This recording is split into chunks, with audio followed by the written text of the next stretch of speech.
রাকিব, তুই কি ভেবেছিস আমি ঘাস খাই? আমার 60 বছরের অভিজ্ঞ চোখ কখনোই মানুষ চিনতে ভুল করে না। যে মেয়ে বস্তিতে বড় হয়েছে, বাবার ব্যাংক ব্যালেন্স কিছুই নেই, সে তোকে ভালোবাসে?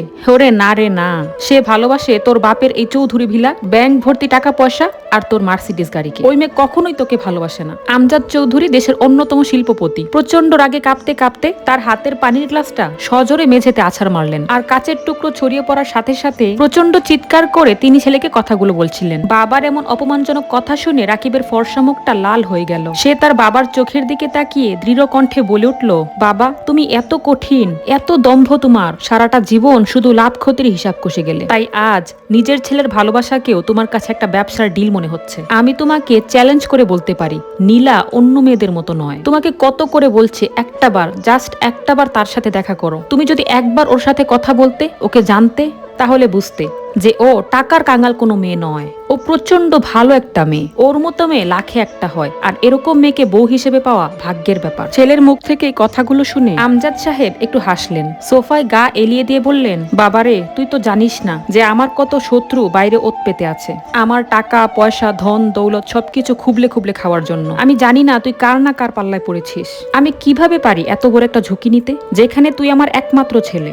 আর কি বললি? চ্যালেঞ্জ? ঠিক আছে, আমি তোর চ্যালেঞ্জ গ্রহণ করলাম, কিন্তু আমার শর্ত আছে। আমি নীলাকে একটু পরীক্ষা করে দেখতে চাই। সে যদি আমার পরীক্ষায় পাশ করে, তাহলে আমি নিজে গিয়ে পায়ে ধরে ওর মাফ চাইবো এবং দাঁড়িয়ে থেকে তোদের বিয়েটা দিব। আর যদি সে পরীক্ষায় হেরে যায়, তাহলে তোকেও কথা দিতে হবে যে তুই চিরকালের জন্য ওই মেয়েকে ভুলে যাবি এবং আমি যেখানে বলবো সেখানেই বিয়ে করবি। রাকিব খুব ভালো করেই জানে যে তার বাবা অত্যন্ত কঠিন এবং ধূর্ত একটা মানুষ। তবুও নীলার উপরে তার অগাধ বিশ্বাস ছিল। সে বাবার শর্তে রাজি হয়ে গেল, কিন্তু রাকিব একেবারেই বুঝতে পারেনি যে তার বাবা নীলার কোনো সাধারণ পরীক্ষা নেবেন না। তিনি এমন এক ভয়ঙ্কর এবং নিষ্ঠুর নাটক সাজাতে চলেছেন যা নীলার জীবনটাকে একেবারেই উলটপালট করে দিবে। পরদিন ভোর না হতেই আমজাদ চৌধুরী তার ব্যক্তিগত মেকআপ আর্টিস্টকে তার গোপন বাংলোয় ডেকে পাঠালেন। আমজাদ চৌধুরীর নির্দেশ পরিষ্কার, তাকে এমন ভাবে সাজাতে হবে যেন তাকে দেখে রাস্তার একটা কুকুরেরও ঘৃণা হয়। তিনি চান না কেউ তাকে চিনুক, এমনকি তার নিজের ছায়াও যেন তাকে দেখে সন্দেহ না করে। প্রায় 2 ঘন্টা ধরে সাজার পরে আয়নার সামনে যিনি দাঁড়ালেন,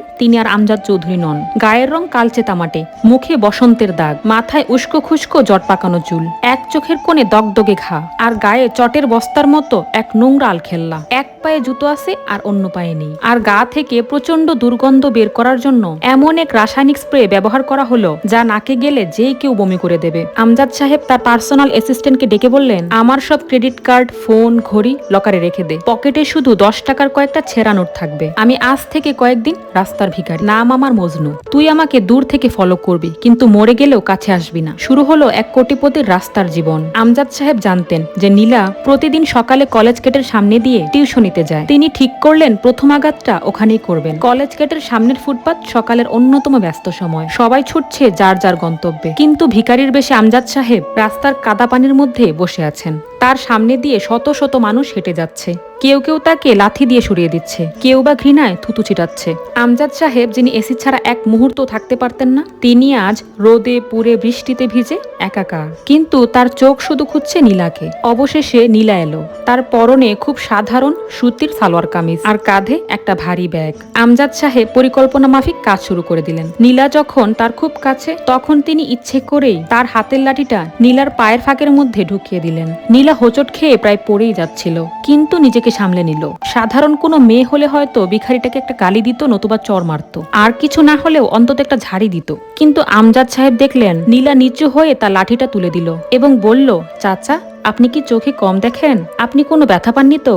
আমজাদ সাহেব কর্কশ গলায় গালি দিয়ে উঠলেন, চোখে দেখলে কি হইব? তুই মাইয়া মানুষ, রাস্তা দেখা চলতে পারস না? আমার লাঠিটা ফালাই দিলি কেন? এরকম গালি শুনে আশেপাশের লোকজন তেড়ে এলো। একজন তো আমজাদ সাহেবের কলার ধরে বলল, কি রে তোর সাহস তো কম না? তুই দেখতেছিস মেয়েটার কোনো দোষ নাই, তাও তুই মেয়েটার সাথে এমন ব্যবহার করছিস। আমজাদ সাহেব মনে মনে চাচ্ছিলেন তাকে যেন মারা হয়। তিনি দেখতে চান নীলা এই অপমান সহ্য করে কিনা। লোকজন যখন তাকে মারার জন্য একেবারে প্রস্তুত, তখন নীলা চিৎকার করে বলে উঠল, প্লিজ উনাকে মারবেন না, উনি বৃদ্ধ মানুষ, হয়তো উনার মানসিক ভারসাম্য নেই। আমি উনার কথায় কিছুই মনে করিনি, আপনারা দয়া করে উনাকে ছেড়ে দিন। আমজাদ সাহেব কিছুটা অবাক হলেন। অপমান আর গালি সহ্য করার পরেও মেয়েটা তাকে বাঁচালো। কিন্তু আমজাদ সাহেব মনে মনে ভাবলেন, না, এটা হয়তো এটা হয়তো লোক দেখানো ভদ্রতা বা পাবলিক প্লেসে ভালো সাজার নাটক। আসল পরীক্ষা তো এখনো বাকি। দ্বিতীয় দিন আমজাদ সাহেব তার পরীক্ষা নেওয়ার মাত্রা আরো কঠিন করার সিদ্ধান্ত নিলেন। তিনি সিদ্ধান্ত নিলেন আজ নীলা বেতন পাবে আর সেই টাকা দিয়ে তার অসুস্থ মায়ের জন্য ওষুধ কিনবে। তিনি এমন এক নাটক সাজালেন যেটা নীলার সততাকে চূর্ণ বিচূর্ণ করে দিতে পারে। নীলা যখন ফার্মেসি থেকে ওষুধ কিনে বের হচ্ছে, আমজাদ সাহেব ভিখারির বেশে তার পাশ দিয়ে যাওয়ার সময় ইচ্ছে করে ধাক্কা খেলেন এবং নিজের পকেট থেকে একটা দামি মানি ব্যাগ,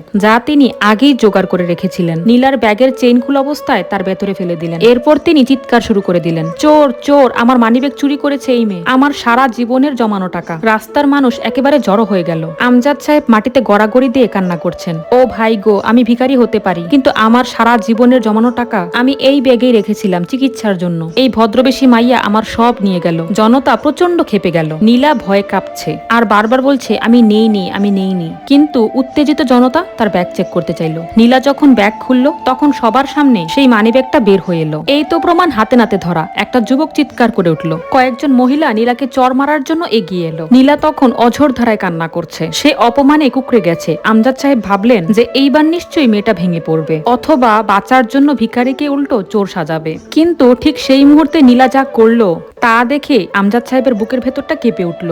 নীলা হাত জোর করে জনতার সামনে বলছে, ভাইয়েরা, আপনারা প্রয়োজনে আমাকে মারেন, পুলিশে দেন, তারপরও এই চাচার টাকাগুলো ওনাকে বুঝিয়ে দেন। উনি অসুস্থ, ওনার টাকাটা খুবই দরকার। আমার মা হাসপাতালে, আমি চোর নই। কিন্তু বিশ্বাস করেন, এই ব্যাগটা আমার কাছে কিভাবে এলো আমি তার কিছুই জানি না। তবুও আপনারা আমাকে যা শাস্তি দিবেন আমি মাথা পেতে নেব, কিন্তু এই বৃদ্ধ মানুষটাকে কষ্ট দেবেন না। ভিড়ের মধ্য থেকে একজন মুরব্বী এগিয়ে এসে বললেন, মেয়েটার চেহারা দেখে তো কিছুতেই মনে হয় না যে মেয়েটা চোর। হয়তো ভিড়ের মধ্যে অন্য কেউ পকেট মার করে পালানোর সময় মানিব্যাগটা ওর ব্যাগের মধ্যে ফেলে গেছে। ঘটনাটা অন্যদিকে মোড় নিল। কিন্তু আমজাদ সাহেব লক্ষ্য করলেন নিজের চরম অপমানের মুহূর্তেও মেয়েটি ভিখারির টাকার কথাই আগে চিন্তা করছে। আমজাদ সাহেব বুঝতে পারলেন যে ছোটখাটো পরীক্ষায় এই মেয়েকে আটকানো যাবে না। এবার তিনি আরো কঠিন পরিকল্পনা করলেন। তিনি তার এক বিশ্বস্ত ম্যানেজারকে ডেকে পাঠালেন নীলার কাছে। পরদিন নীলা যখন পার্কের বেঞ্চে বসে বিশ্রাম নিচ্ছিল, তখন এক সুটেড বুটেড লোক এসে তার পাশে বসলো। লোকটা নিজেকে এনজিওর একটা ডিরেক্টর হিসেবে পরিচয় দিল। সে বলল, মিস নীলা, আমরা রাস্তার অসহায় বৃদ্ধদের নিয়ে কাজ করি। গতকাল আমরা দেখেছি আপনি কিভাবে ওই পাগল ভিখারিটাকে বাঁচিয়েছেন। আমাদের বস আপনার উপরে খুব খুশি, তিনি আপনাকে পুরস্কৃত করতে চান। লোকটি নীলার হাতে একটা খাম ধরিয়ে দিল, আর তাতে ছিল নগদ 2 লক্ষ টাকা। নীলা অবাক হয়ে বলল, এত টাকা? কিন্তু আমি তো টাকার জন্য কিছু করিনি। লোকটি হাসলো আর বলল, এটা আপনার সততার পুরস্কার। তবে আমাদেরকে একটা ডকুমেন্টারি শুট করতে হবে। আপনাকে শুধু ক্যামেরার সামনে বলতে হবে যে ওই ভিখারিটা আসলে একটা প্রতারক এবং আপনি তাকে সাহায্য করে ভুল করেছেন, আর এই টাকাটা আপনি নিচ্ছেন কারণ আপনার মায়ের চিকিৎসার জন্য অনেক টাকার দরকার। নীলার মা তখন হাসপাতালের বেডে শয্যাশায়ী। অপারেশনের জন্য জরুরি ভিত্তিতে 1.5 লক্ষ টাকার প্রয়োজন। এই টাকাটা পেলে তার মায়ের জীবন বেঁচে যেতে পারে। আমজাদ সাহেব দূরবীন দিয়ে আড়াল থেকে দৃশ্যটা দেখছিলেন। তিনি নিশ্চিত ছিলেন যে মায়ের জীবন বাঁচাতে নীলা এই মিথ্যাটুকু বলবেই বলবে। নীলা খামটা হাতে নিল আর নিয়ে কিছুক্ষণ চুপ করে বসে থাকলো। তারপর খামটা লোকটার হাতে ফেরত দিয়ে বলল, স্যার, এটা সত্যি যে আমার মায়ের চিকিৎসার জন্য অনেক টাকার দরকার, কিন্তু যে মানুষটাকে আমি অসহায় অবস্থায় দেখেছি, কান্না করতে দেখেছি, তাকে আমি প্রতারক বলবো? কেন বলবো? তাকে প্রতারক বানিয়ে এই টাকাটা আমি নিব? কখনোই না। আমার মা আমাকে শিখিয়েছে যে মিথ্যা বলে কোনো কিছু অর্জিত হলে সেই জিনিসে কখনোই বরকত থাকে না। আল্লাহ আমার মায়ের জন্য হায়াত লিখে রাখলে অবশ্যই কোনো না কোনো ব্যবস্থায় টাকাটা ম্যানেজ হয়ে যাবে। আপনারা এখন আসতে পারেন।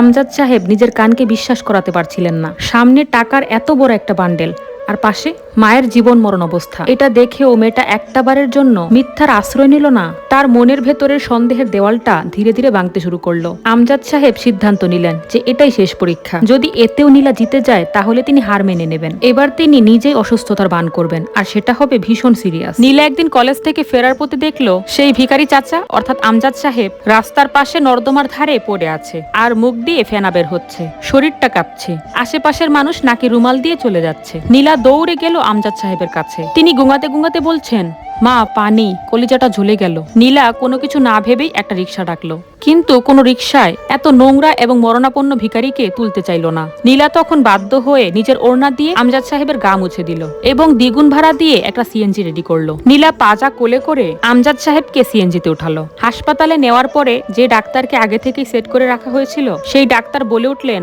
উনার অবস্থা খুবই খারাপ। উনার 2টো কিডনি ড্যামেজ হওয়ার পথে, জরুরি ভিত্তিতে রক্ত লাগবে, আর উনার রক্তের গ্রুপ ও নেগেটিভ।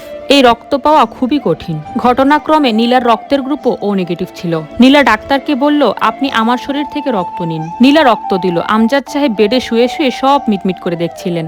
রক্ত দেওয়ার পরে নীলা যখন ক্লান্ত হয়ে পাশের বেডে শুয়ে পড়ল, আমজাদ সাহেব ডাক্তারকে ডাকলেন পরবর্তী ধাপের জন্য। ডাক্তার নীলার কাছে গিয়ে বললেন, মিস নীলা, রোগীর জ্ঞান ফিরেছে, কিন্তু একটা সমস্যা হয়ে গিয়েছে।